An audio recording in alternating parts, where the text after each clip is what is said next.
إنه aad ayay u qurux badneed inkasta oo ay saaxiibtay naga burburisay guurkeegu ugu horeeyay isma aanan lahayn noloshiina sidaan ayay isku bedeli doontaa gabadhu aad ayay ii jecleed laakiin waxaa jiray dad kale oo shisheeye ahaay kuwaas oo naga soo tooga jiray dhabarka waxa ay keentay nolosheenu aad u qurux badneed iyo xiriirkeena ugu horeeyay inuu halkaas ku burburo waxaan idin soo gudbi doonaa qiso jacayl oo aad u xanuun badan oo ay ku dhacday wiil Soomaaliyeed waxaa ka daawanaysiin barta YouTube-ka ku leenahay Socdaal 24 iyo aaladeyna Facebook TikTok qisada waxa ay ku bilaabanaysaa sida tani wiilka nala soo xiriiray qisadan waxa uu ku noolaay qurbaha in muddo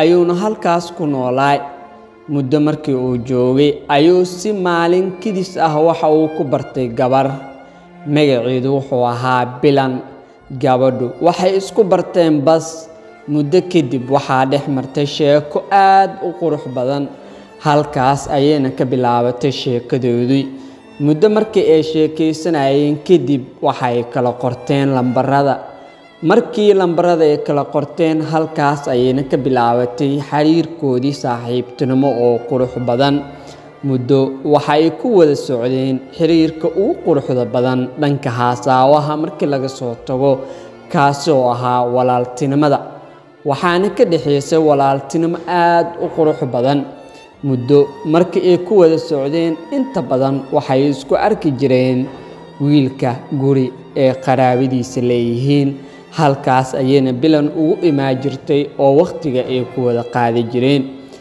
muddo markii ay socdeen waxay go'aansadeen inay isku sheegaan waxa ugu quruxda badan Bilan markii aragtay wiilkii daacadnimadiisa quruxdiisa ayay go'aansatay inay naftu u hibeeso asagu sidoo kale wuxuu ahaa wiil aad u sareeyo kama liidan oo Bilan waxaa soo jiidatay quruxdeeda iyo isteelkeeda muddo markii ay sidaas ku wada socdeen habeenada kamid ah ayayna go'aansadeen xiriirkooda jacayl ee quruxda badan inay isku sheegaan halkaas ayuuna xiriirkoodii quruxda badnaay ka bilowday qof walbo qofka kale farxadiisa waa la celi waayay erayada jacayl ee miisaanka leh ee ka soo baxsanayay qof walbo wuxuu ahaa mid la cabsanaya erayada jacayl ee suugaanta ku dheehan tahay Bilan eray jacayl farxad ilin ooyin intaba ay ka soo baxday wiilka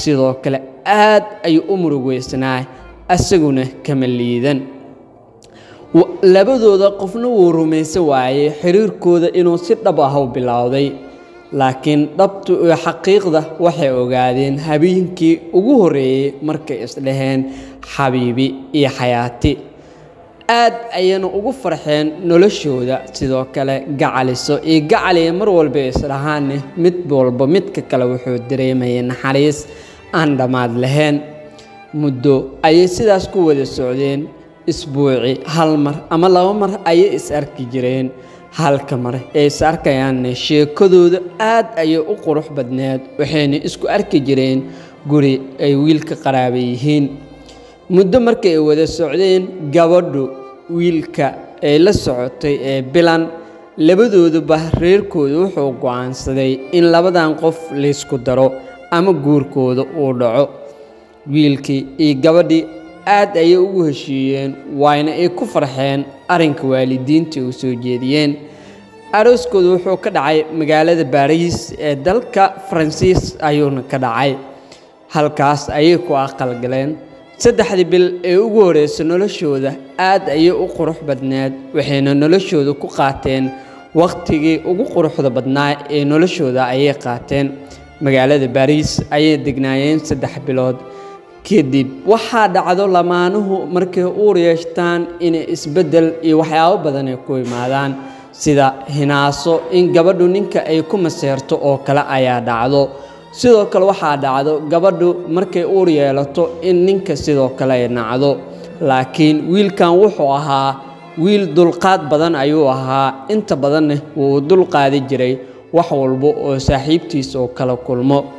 bishii afraad gabadhii oo uur leh ayuu wiilku wuxuu ku arkay mar walba ayadoo dheheyso aboowe waxaan rabaa inaa i furto iyo inaan ku kala tagno. sidoo kale ereyada xanafta leh ee gabadha dhihi jirto waxay ahayd adigu xaas kale ayaa leedahay iska bax xaaskaada kale la soo baashaal waqti soo sii aniga iga tagaayay dhihi jirtay. wiilku aad ayuu u yaaban yahay waxa gabadha soo diraayo dhaawacyada xanafta leh ee qalbigiisa soo gaarayo marnaba uma adkeysan karin. laakiin mar walba wuxuu ahaa mid dulqaad u muujinaya xaaskiisa wax walba ay ka murugoonaysana wuu iska ilaali jiray. wuxuu isku dayay inuu sasabo wuxuuna ku qanciyay inaysan jirin qof ayada ahayn oo ayada oo kaliya uu jecel yahay. laakiin qalbi meel u sii jeedo qofna soo ma jeedi karo. gabadhu hadal walba oo wiilku dhaho uma muuqdo oo waxa uu cadaay go'aanka iyo waxa maskaxdeeda ay ka maagto. wiilku wuxuu isdhahay saaxiibta ama waalatay sidoo kale quraan saar ayaan ku geenayaa oo dhahay wax walba oo jeceshahay sheego aniga ayaan ku sameeynayo. wiilku aad ayuu u murugaysan yahay. ooyintu waa labo midna waa qalbiga midna caadi oo waadix ayaa loo arkaa laakiin asagu tan qalbigiisa ka soo goodo waxay ahayd mid oona qofna uusan dareemin xanuunkeeda asaga oo kaliya ayuu ku koobnaay. marka laga soo tago xiriirkiisu wuxuu ahaa xiriirka ugu horeeyay ee noloshiisa uu sameeyay. udub dhaxaadka ayuu ahaa iyo sidoo kale guurkii ugu horeeyay oo qof guursado. way ku adkeed gabadhaas inuu u sameeyo dariiqad walba oo ku heli karo laakiin waxa u fududeed wado walba oo ku heli karo inuu sameeyo. jilbaha ayuu qabsadaa wuu sasabaa madaxa ayuu u salaaxaa laakiin intaasoo idil uma caddo. gabadhi heer waxay gaartay markii dambe ee dhahdo haddii aniga aad i furi weyso waxaan sameyn doonaa aniga inaan gacanteedu isku dilo. wiilka ereygaas maalinka uu maqlo waxay ahayd maalinkii ugu murugada badneed noloshiisa. aad ayuuna ugu naxay hadallada gabadha afkeeda ka soo yeerayo. waxa uu dhahay adiga haddii maanta furiinka ay isku adkayso haddii isdisho dembiga qayb ayaad ka leedahay. go'aankii ugu adkaay ayuu qaatay kaasi oo ahaay nafti uu jeclaay mar qura inay gacantiisa ee ka baxdo. ilantu aad ayuu u cesho waayay asagoo lahaay waan ku baryayaa qalad walba oo dhankeyga kaaga imaaday xitaa waxaan rabaa cafis inaan kaa dalbado laakiin ma fududo inaan maanta ku waayo. hay cidleen ha iga tegin ha iga fogaan waan ku jeclahay. xaqiiqda markii laga hadlane qofta ugu sareyso ee dunida u jeclahay ayaa tahay. maanta aad ayaan kuugu murugoonayaa hay cidleen waan ku baryayaa wax walba ayaan diyaar u ahay xitaa faransiiska aan joogna haddaadan rabin inaan kaa bedelo ayaan diyaar u ahay oo waddan kale ku geeyo. markaas ayay dhahda maya aniga go'aankaygu waa cad yahay haddii dhimashadeeda aad rabto madaxayga heeso haddii kalena iska kayfur. noloshu waa nolol aad u adag qof aad jeceshahay haddana aada day karin inaad furtana aad ayay u adag tahay. wiilkii aad asagoo u ilimeynayo ayuu gabadhii halkaas ku furay. kadib gabadhii waa ay ka tagtay. muddo kadib wiilkii waxa uu ogaaday in reerka gabadha ay dhaleen ee mar walba ku soo diri jireen gabadhuna ay dhihi jireen mukuu qalma ninkan iska soo fur. wiilkii muddo kadib ayuu maqlay asaguna gabadhu aad ayuu u jeclaay laakiin gabadhu waxay qaadatay hadalkii waalidkeeda ahaa in ay ka soo tagto ninkan.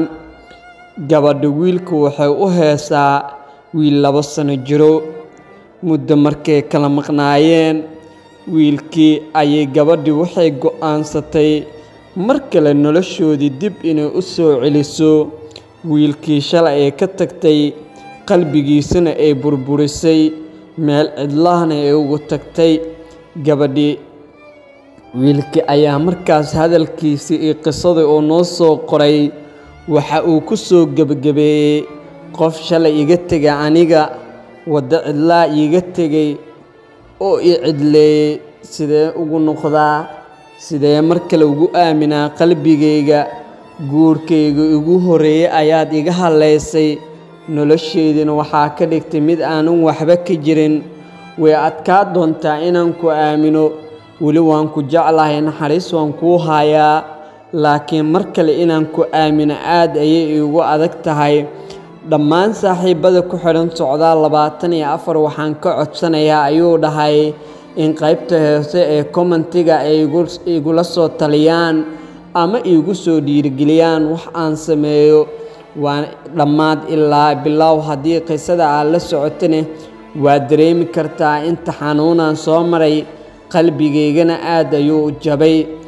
waxaa idiin soo gudbinaya anigoo ah Mahad Abuukar Maxamed Mahad Socdaal, oo ah tibiyaha qisooyinka dhaxalgalka ah oo aan isleenahay dhalinteena Soomaaliyeed taariikhi ayay u noqon karaan iyo baal dahab ah ayay u geli doonaan. qof walbo hayo qisana waxaan leeyahay waa noo soo gudbi kartaa si bahda mucaashiqiinteena ugu xiran wax badan ay ugu faa'iidaan. tani intaa ku kulmi doono qiso noocan oo kale ah. nabadgelyo.